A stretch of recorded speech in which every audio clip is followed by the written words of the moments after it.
Thank you for asking me to share my story. A lot of you might know me from Revive or maybe Hildy House or Marina Point. I love sharing my story. I love H&I. This first time sharing my story in front of friends and my family. So I'm shaking and I'm sweating in places I didn't know I could sweat in. That is happening. Okay, I am really nervous. There's a reason I'm here. And I'm here for the newcomer. That's right. I'm here if you're in pain. I'm here for you. I'm here if you need hope. I'm here for you. So that's why I'm here. I'm not here for my friends, although I love my friends. I'm here for you if you're hurting. If you maybe just need a little hope, because here it is. We are in Narcotics Anonymous. It is the best fellowship in the world. It is my favorite thing ever.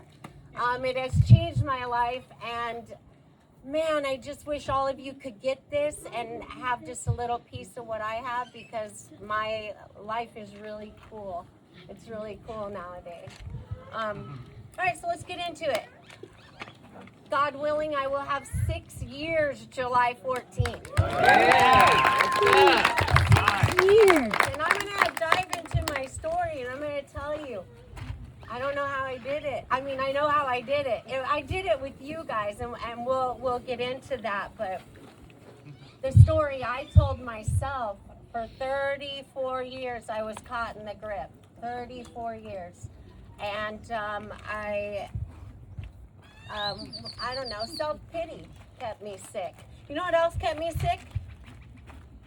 Looking for the differences instead of the similarities. And that's something I want to share. When you listen to my story, maybe try to listen for the similarities. Don't look so much for the differences, because my story isn't much different than some of yours. You know? Oh, I love this little Ice Age baby. He's so cute. Does it right? It's from Ice Age. Yeah. I used to do that too. I know you. You wanted some? Yeah. I've been to New Orleans. Got my beads. Woo! All right, that helped. That helped. That was great. That was great. All right, so I'll get into it. Childhood. I don't know about you, but my childhood was dysfunctional. Dysfunctional in ways of, it was very unstable. My parents divorced. I was 6 years old. It was an ugly divorce. They fought and fought. So when I say unstable, I mean I didn't know which parent I was going to live with, you know. I didn't know what school I was going to go to because it was always different. Along with not having a stable childhood, there was physical and there was sexual abuse. When I was looking for my grandkids. When I was 5 years old, my 17-year-old cousin molested me. I remember it vividly. My little red onesie pajamas. It's not right. You shouldn't touch a 5-year-old, and you just shouldn't do that. It's not right. And then, you know, the hard part, it's taken me till my 50s to be able to say this out loud to myself. My father molested me too. And that is something that I don't want to face. Even now, right? I don't want to face that. You're my dad. I wish I had a dad. You know, some of you got a dad in your life, and I don't. It sucks. It hurts. Your dad's not supposed to do that to you. Your mom's not supposed to hurt you. It's not supposed to happen. But it does. It's happened to a lot of my friends here. I know it has. And I know it's probably happened to a lot of you guys. Like even the boys. I've heard it. I've heard the stories. And, you know, we were kids. It's not your fault. You got to remember that. It wasn't your fault. You're just a kid. That's what I got to tell myself. But it's what happened. So, you know, in all stories, you have bright spots, right? We all have bright spots. And I was raised on dairy farms, my whole life, dairy farms. And I have a pet service now, and I imagine it's because my first addiction was fantasy, right? So I'd go out in the pasture with the horses or the animals, and I would dream. I would dream of a different life, a better life, different parents, you know, things of that nature, just a different house. Being a dairy farmer, you're also very poor. We didn't have a lot of money. And that was okay, you know, it is what it is. So anyway, those were the bright spots, you know, but like Christmas, I don't remember Christmas or a Christmas tree or shit like that. I didn't get stuff like, nobody read me a story. A lot of times we didn't get dinner. And that's just the fact of the matter. We didn't even get dinner. So, you know, it's my young life unstable. So let's see, 14 years old, I moved to Bullhead City. Woo! Yeah, Bullhead. Where a lot of our parents were tweakers. Yes.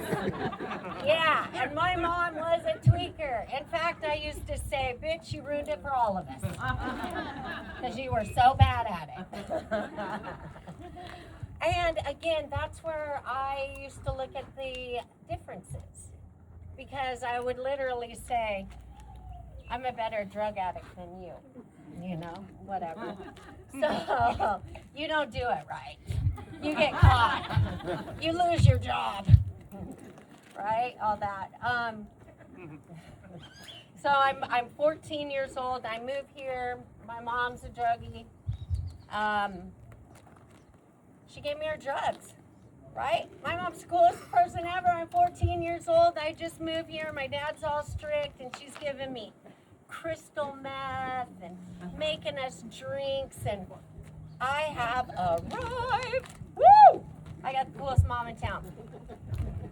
So I'm 14 years old, and I'm a full-blown fucking addict. I'm a full-blown addict.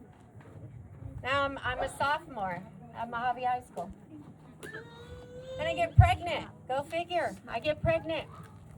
So I drop out of high school. 2 months later is my 16th birthday, and I'm pregnant with this beautiful girl right here. Oh, there's my grandkids. Hi, guys. Do you want him to walk away? No, it's fine. You guys probably should hear this part.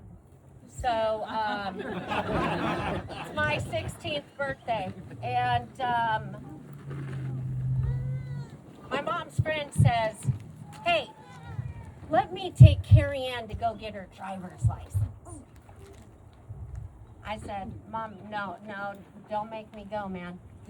Don't make me go, man. I'm telling you something is wrong. I'm freaking telling you something is wrong. She goes, you selfish bitch. Get in the car. I'm going to put it mildly because my children are here. I was right. Something was wrong. I didn't get back to my family for about 3 months later. I was abused sexually every day, mentally, physically. The stories that he told to keep me there was fucking tragic. Now, I would imagine that's enough right there. My childhood, what my father did to me, what my mom's friend kidnaps me, my mom gives me drugs. I think that's enough to fuel 34 years of addiction, right? That's enough. No. My higher power said, this bitch needs a little bit more. Let's throw some PTSD on that. Let's pour some borderline personality disorder with that. Let's do, yeah, shut up, Lance. Right? Let's, and I'm manic bipolar. Y'all know I got a lot of energy. Woo! Can't help it. Can't help it. And I love it when I'm manic. Yes. Shit gets done. So I don't care what you say. Whatever.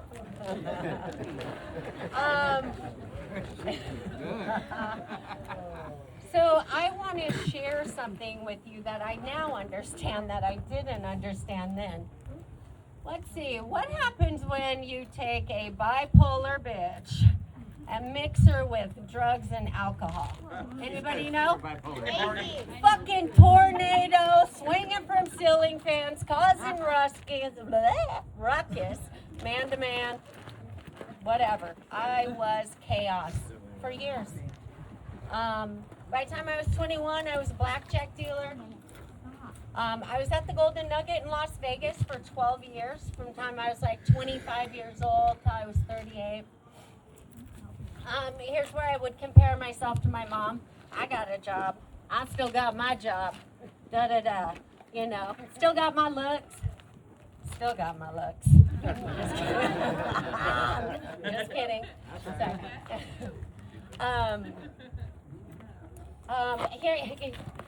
So I would tell her I'm so much better than her because I'm keeping a job, right? But was I? Was I really better than her? Because every day I was trying to go to work and I was like, you can do this, you can do this, you don't look high, you don't look high. Okay, I'll do a little crystal meth and now let me do some pills over here and dilate my eyes right. You know? Seriously. And I was a freaking doctor. You know, I was like, oh, you know, meth blows out my pupils, but Norco freaking pinpoints them. So if I do them both together, I have normal eyes. Nobody knows. That's true shit. That's true. I can't make that up. It's freaking crazy. Yeah. So I'm so much better than my mom that by the time I hit my 30s, I'm doing what I said I would never do. I would never do this. Stick a needle in my arm. Who the hell would do that? That's crazy. Me. Sure did. I went off and running. Boom, full blast. So full blast. I decided to do a speedball. Some of you might know what that is. And that freaking threw me into the hospital. I wound up with a cardiac specialist for a while. And yeah, it was bad. So what happens when you put a needle in your arm and you go to the hospital? Child Protective Service comes in. So I'm so much better than my mom. The Child Protective Services just came in and took all my fucking kids. And I'm so better than my mom. My mom would tell me too later. She goes, I didn't lose my kids. And I'm like, you should have. You should have. We're like, who's a better drug addict? Well, you should have. Just because I got caught. Well, you got caught. I'm like, oh, you should have. It's crazy because I love my kids so much. Do you think my kids could get me clean? No. It's crazy, right? How can you love somebody so much and not get clean? How can you love somebody so freaking much and gamble all your money away and not come home? I remember this little girl. I remember being caught in the grip at a slot machine. I remember it was Wheel of Fortune. I remember the machine because the messages on my voicemail with her crying. I still want to cry. Mommy, please come home. I'm scared. I left him alone. I didn't come home. My kid, we have, you know, again with those bright spots. You always have bright spots. So the kids and I did have a lot of fun. We got to travel a lot and do fun things, go to the beach. But my drug of choice is alcohol, and I never breathed. What do you say? I breathe. I never breathed a sober breath, ever. I could get off the meth sometimes, and I could get off the pills maybe for like a couple years or something. But I never could put down my vodka. And my girlfriends and I were talking about this earlier. Alcohol's probably the worst drug out there. I mean, I was a sloppy drunk. I would go home with anybody. I woke up with a lot of coyote uglies. You know, chew my fucking arm off and get out of here. Oh. I was like, please.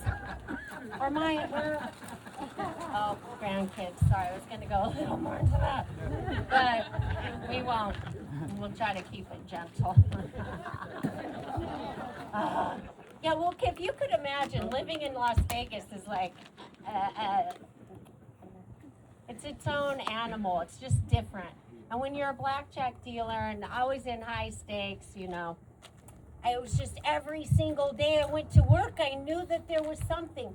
I knew somebody was going to invite me somewhere. And I had FOMO, man. I wanted to go. I liked the dinners. I loved the shows. And I love to gamble other people's money. I love that. I love it. And in Vegas, there's a lot of men with money. And I loved that. I did. A lot. For a long time, I couldn't. It was more reasons to keep me sick, though. I need the energy to go out with this guy. I blew all my money, so I got to go out with him. I really want this purse. I mean, I don't know. Vegas is different. For a while, it was pretty cool. A lot of cool stories. A lot of bad stories. I have flashbacks on a regular basis, and this is kind of how I deal with it.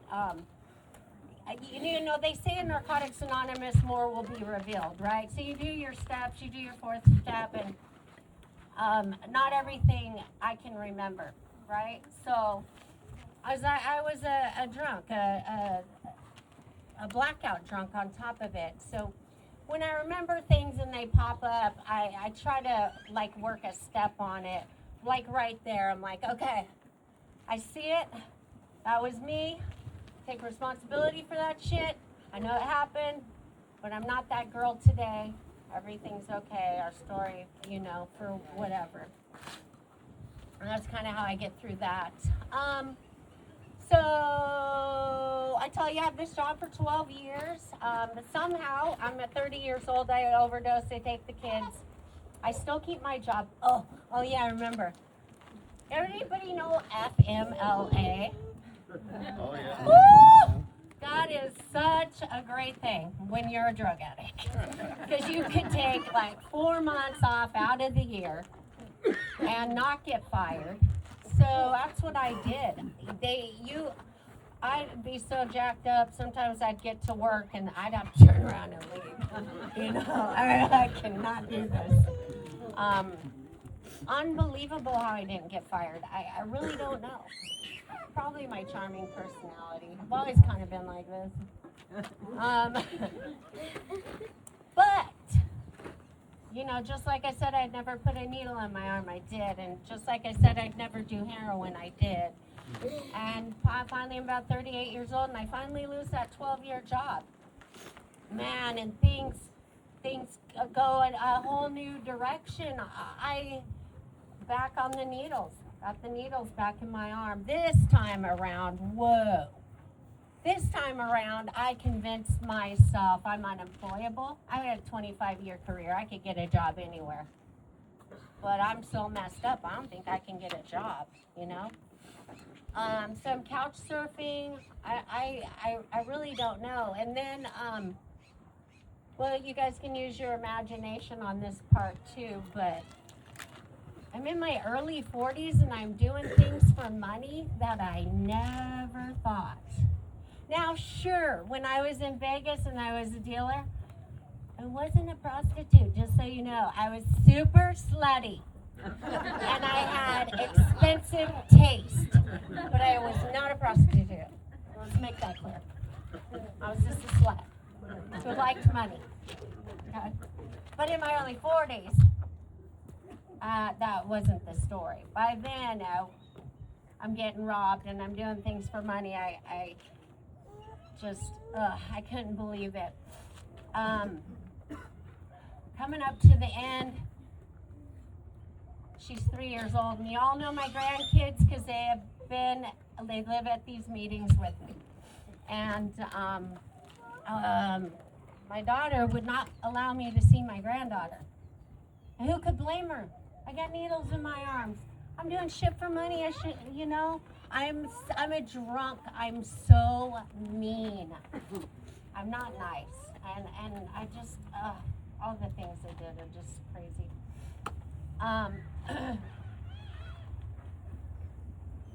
So, anyway, doing all these things. She's 3 years old, and I don't know. I get like 2 weeks. It was like 2 weeks of me. I'd just gotten robbed again, and I don't know, but it was like 2 weeks. I kind of tried to be sober on my own, right? Tried to be clean on my own, and that was enough. That was enough for me to go, what the hell am I doing? This has got to stop. And I called my ex-husband, Ashley's dad, and best phone call I ever made. Manipulated him because I'm a manipulator. I mean, you know, I needed out of Vegas. I was getting my ass kicked, and I would have told him anything to get him to take me home. And I don't know what I said, but it worked. Thanks, babe. And I knew that the kids always like him, no matter what he does. The kids always like him for some reason. So I thought, well, if I could get there, then maybe the kids would talk to me. And so I got off the drugs I got to him. But I didn't get off the drugs because I dove into a vodka bottle. That's drugs. But in our family, it was acceptable. All right, well, she's off the drugs. We'll kind of give her a chance, you know. At least she's not doing meth and heroin. Whatever. It takes some convincing. I'm there. And, you know, my son would say, what is she doing here? And the kids weren't happy about it. I don't recall them being happy about me moving to their father. And how much time are we so I can go to the end of my story? You're fine. Keep going, girl. Yeah. You're at 20 minutes. Okay. Well, I'm just sharing. I'm listening. You're helping me. Well, hi. Good. That's why I'm here. Heck yeah, if you're in pain, if you need some fucking hope, some faith, I don't know. I got all kinds of faith. You want some? Take some from me. I'll give it to you. Right? I'll share my faith. I'll love you till you can love yourself. I love all those things. We do recover, right? So the best thing ever happens to me. It's February 2018. I moved back to Bullhead. What? Who would say that? Bullhead City. I fucking love Bullhead City. Bullhead City changed my life. I love you guys so much. So here's where the magic starts. I get here. I down another bottle of vodka, the big one, and he says, oh, you're drunk again. I'm going to tell your daughter, and she's going to take away the grandkids. Don't say that to me when I'm drunk. I flew across that house and grabbed whatever pills that were sitting there. And I mean, this kind of addict I am, bipolar 2, we don't think, we see red, and that's it. I'm going to kill myself. Just like that. Take all the pills. That was my last suicide attempt, which is great because I've had a lot. I'm really bad at it. I seem to wake up every time. But, you know, I try. Not a quitter. Yes, I'm so glad I did that. I know it sounds crazy, but I'm really glad I did that. They sent me to Cottonwood, Arizona. Does that sound familiar? Yeah. Okay. So my story is psych wards. Psych wards all the time, and some treatment centers, but mostly psych wards. So off I go again to another psych ward. Which, by the way, I don't know about you guys, but I love treatment and being locked up, no phone, nobody to bother me. I'm like, send me to treatment, please. Nobody's going to tell me what I'm bad. You guys are just going to say, hey, let me love you till you can love yourself, and you can do it, right? So the psych ward was awesome. They let me stay for like almost 4 weeks, which you don't usually get to stay that long. And it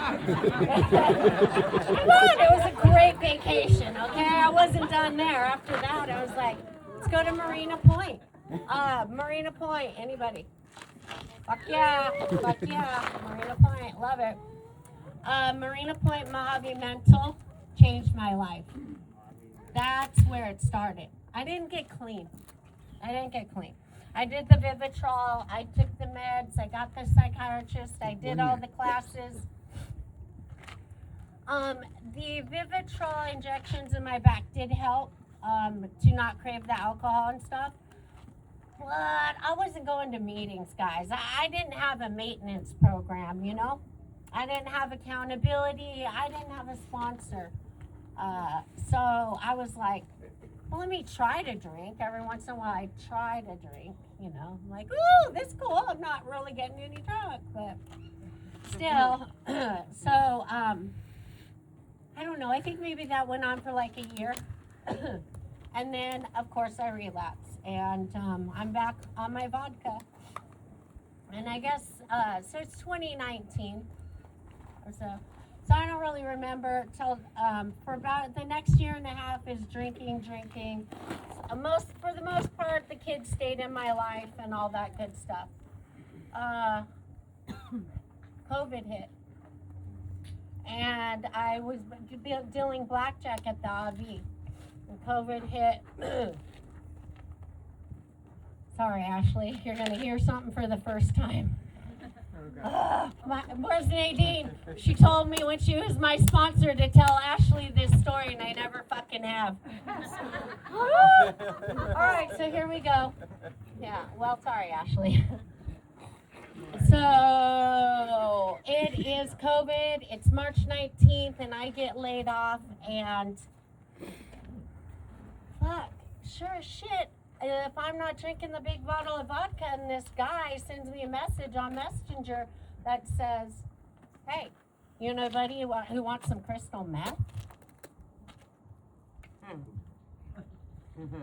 I hadn't been on the shit. I hadn't found the bullhead drug dealer. I hadn't found him, you know? I stayed in the vodka. It was the craziest thing. I saw that message and something took over my body. Like within 8 minutes, I met this guy and I was like, pull off the road. You got a pipe. It was insane how bad it took over. I'm not shitting you. I like, yeah, give me your it was like I had never stopped. So, I'm off and running for about 100 days. 100 days because I'm getting these fact checks from the government. I'm laid off and blah, blah, blah. There's a part in, I think it's Alcoholics Anonymous in the book. And well, what happened is he says, that's it. And I've known this guy for 36 years. I know when that's it is that's it. And that was it. And it was just like the book in Alcoholics Anonymous where it says, we stood at the crossroads. And I could see, just like, it felt like I was in the book. I'm at the crossroads in here. I knew what would happen. I've done this so many times. I've done this. I know this road so well. I know guilt. I know shame. I know it so well. I know what it feels like to not have my kids in my life and my grandkids. And this was the first time that I literally went like this. I didn't want to get high. I'm getting high against my will. I don't feel like I have a choice anymore. I don't have a choice. I'm getting loaded against my will. I don't want to be this girl. I don't want to be high. I don't want to be here again. I don't want to lose my grandkids. I don't want to. Too bad Paul B is not here, because Paul B saved my life. I didn't know Paul B, but fucking my higher power is so weird. Okay, so, but I see this guy, Paul B, on Facebook all the time, and something tells me, you need to call that guy. Okay, in my head, I got a whole circus in here. But, oh yeah, I love your shirt because that's my brain. Sometimes I talk to myself, then we both laugh. Yeah, that is me. Oh yeah, I crack myself up. But oops, I just squirreled. Paul B. Paul B, thank you. So I don't know him, and I sent him a message. I said, hey, I don't know you, but for some reason I'm supposed to talk to you. And just so you know, I have a weird relationship with energies and intuition and all these things and listening to my voices. You can't tell me that I'm wrong or my feelings are wrong ever since I was kidnapped. No, fuck you. I listen to my intuition. You need to fuck off. No. So I listened to it. And I was supposed to call Paul B. I said, can I talk to you? And he's like, yeah. And we talked on the phone. And I said, I'm dying. I don't know what to do. I'm using drugs against my will. I don't want to do this. Paul sends me to an Alcoholics Anonymous meeting. It was the next day. So it's the next day. I remember this well. Just because he caught me using doesn't mean he found my dope.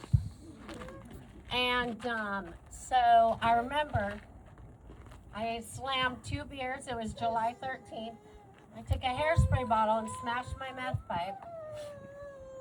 And I went to the 7 o'clock meeting at the Alano Club in Needles. And this is the part I want you to hear, my newcomers.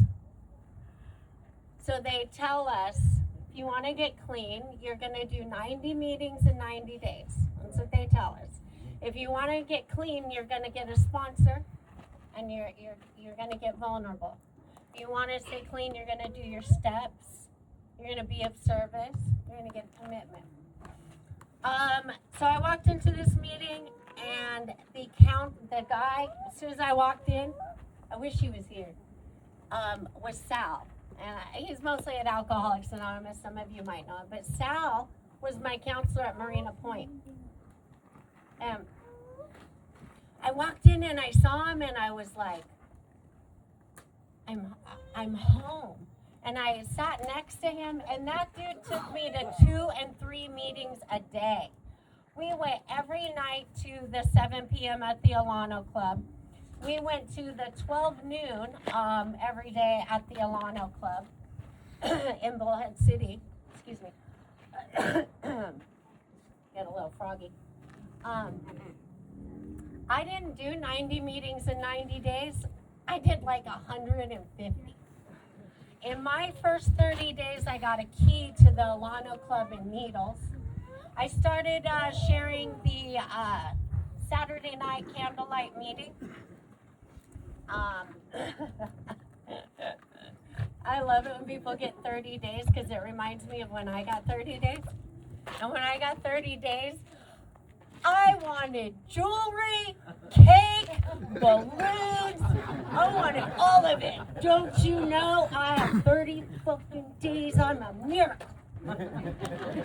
I still have the watch that I never wear, but I fucking deserve that. And you know what? You do. 30 days is a miracle if you got 30 days in here. 1 day is a miracle. I mean, like I said, I didn't get clean till I was 48 years old. 34 years caught in the grip. Just whatever. So, anyway, this is the important stuff because this is how I got clean. I immediately got a sponsor back then. It was an AA sponsor, and she was freaking cool. I probably did the most thorough first step I've ever done in my life. I mean, this girl had me designing my own God and sticky notes all over my house. Some of those sticky notes stayed there for several years on my fridge, you know, and I don't know, we did all kinds of weird shit, like definitions and reading and all that stuff, and she had a crazy story, And I remember that. And, but yeah, then, thank you. Then I found Narcotics Anonymous. And once I got to Narcotics Anonymous, watch out. Oh, thanks, you opened it?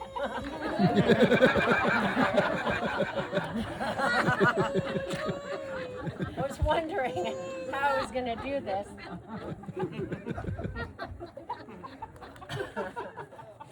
Whew. I'm wet, not in the good way. Just kidding. Oh, again, you kids are there. Okay. All right. So, Narcotics Anonymous. Oh my God, this is it. Narcotics Anonymous is the best show on earth. I've heard that being said, and it's true. The stories that you hear are unbelievable. They're so great, right?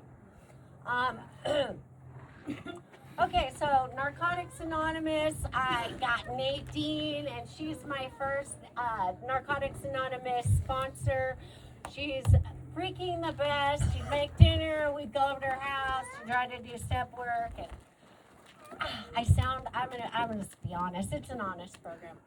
You need to do your step work. And I'm gonna.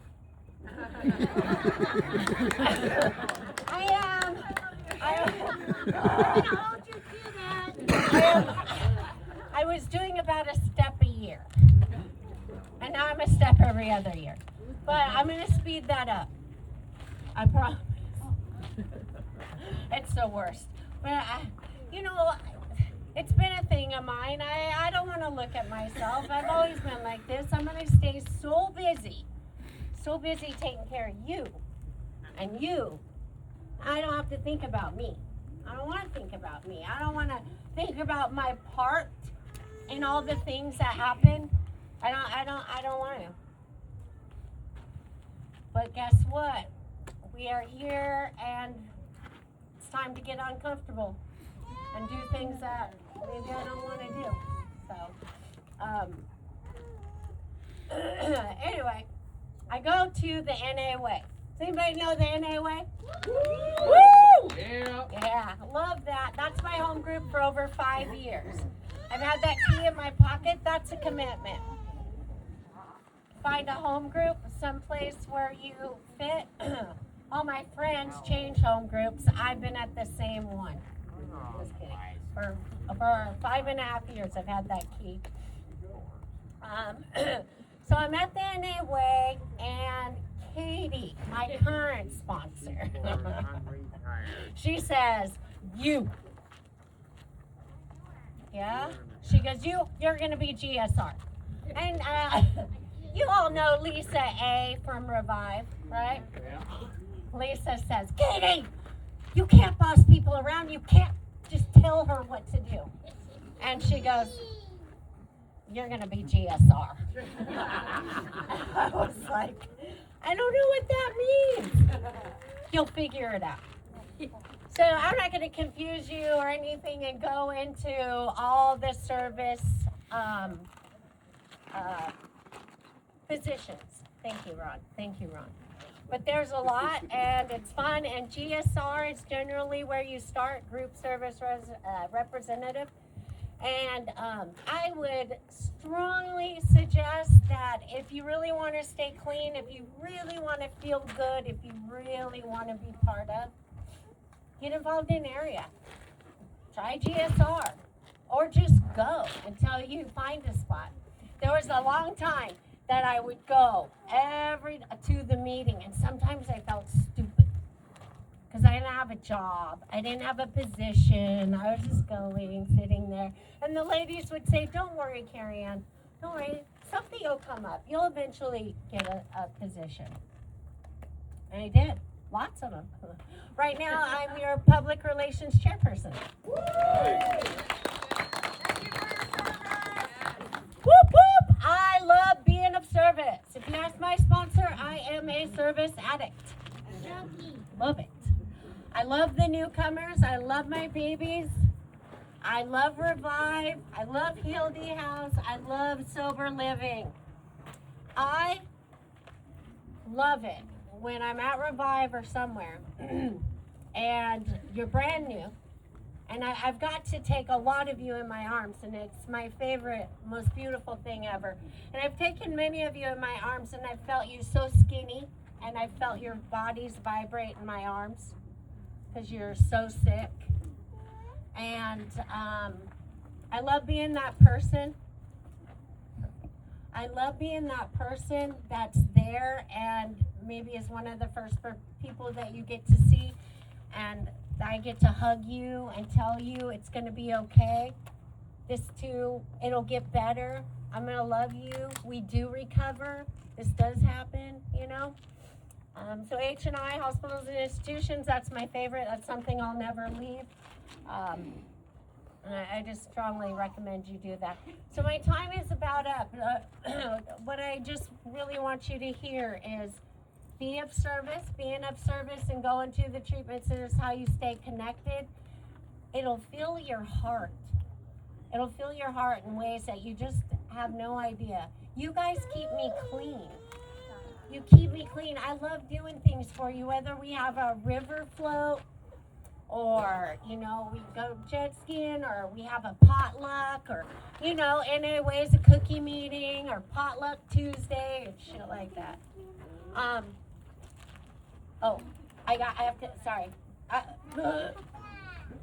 always mean to talk more about my kids, but I don't have time for that. So I love them very much, and they are my best friends, and you have to know this. Narcotics Anonymous gave me my own company. I have a cleaning company. I love sober living because sober living works with us. Yes, even Blossom House. Where's my boy? So, and it's super awesome, and that's how I stay connected. The bottom line is Narcotics Anonymous gave me a life beyond my wildest dreams. And everything that I have today is Narcotics Anonymous. You don't understand. It's all because of you. And so anything that comes to me, I want to give it to you. Whether it's a job, whether it's a hug, that's why I'm here. I want you to feel just a little bit of what I feel, you know? With that being said, thank you for allowing me here.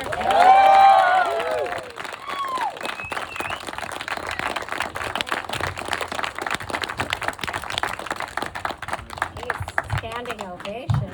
Yeah. Thank you, girl. Thank That was you. awesome. Thank you. Hey, one more.